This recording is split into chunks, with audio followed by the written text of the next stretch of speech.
Okay, today I'm going to do a brief video on how to bench test the starter for your vehicle. This is the starter out of a 2005 Honda Pilot.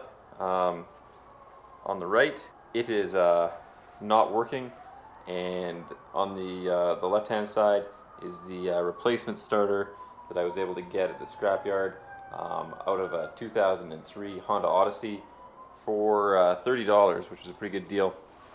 In order to perform the bench test, what we're going to do is attach the negative terminal of the battery to the body of the starter and the positive terminal from the battery to the positive terminal on the starter.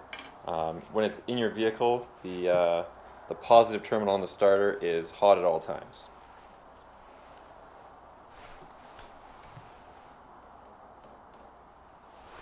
The final thing we need to do to actually test it is to use a small jumper in order to apply an additional 12 volts of power to the actual solenoid switch.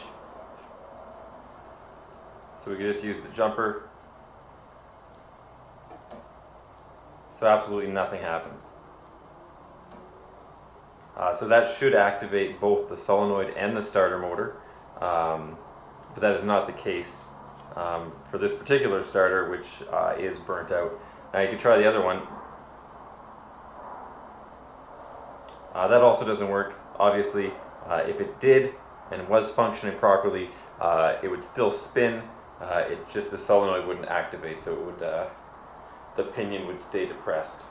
Now we're going to try the exact same process on the starter that I got from the Honda Odyssey. Negative terminal from the battery to the body of the starter, and the positive terminal of the battery to the solenoid's positive terminal. Again, that's the hot at all times.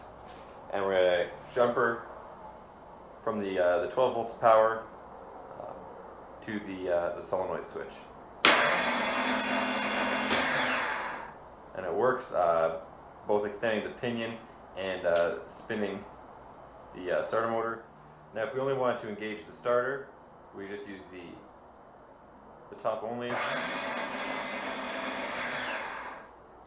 and it spins without actually extending the pinion. From another angle, engaging both the solenoid and the starter motor.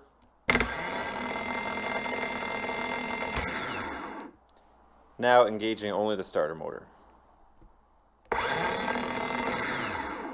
Okay, so I've moved the battery tray out of the way so that I can access the starter a little easier. I highly recommend this be done on the 2005 Honda Pilots. You can see where it mounts into the engine right here. You can see one lower mounting bolt there, and a little difficult to see the upper mounting bolt right here. Now this is going to mount into the engine just like this, with the solenoid up, with the small mounting bolt on the top and the larger mounting bolt on the bottom, and both of those are 17 millimeter bolts. Okay, so now you can see the starter is reinstalled in the vehicle. There's the starter motor. There's the solenoid.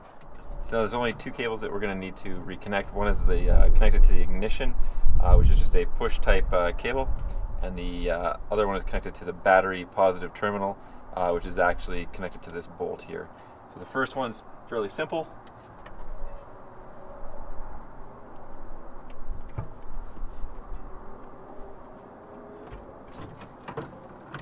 And the next one requires a 12 millimeter socket.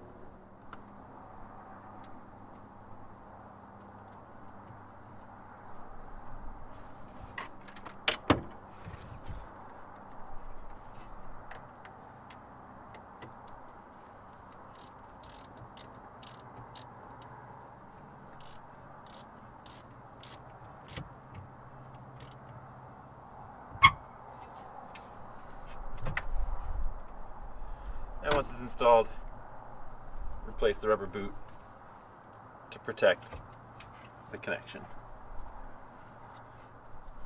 Okay, so there it is all put back together. You can see the positive terminal has been reconnected with the boot, and the wire to the ignition switch is also is back on.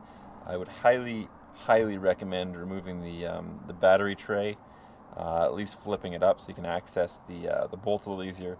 Once that's out of the way, the top bolt located here is very easy to access. The bottom one's still a little bit blind, but it's not too bad to put on.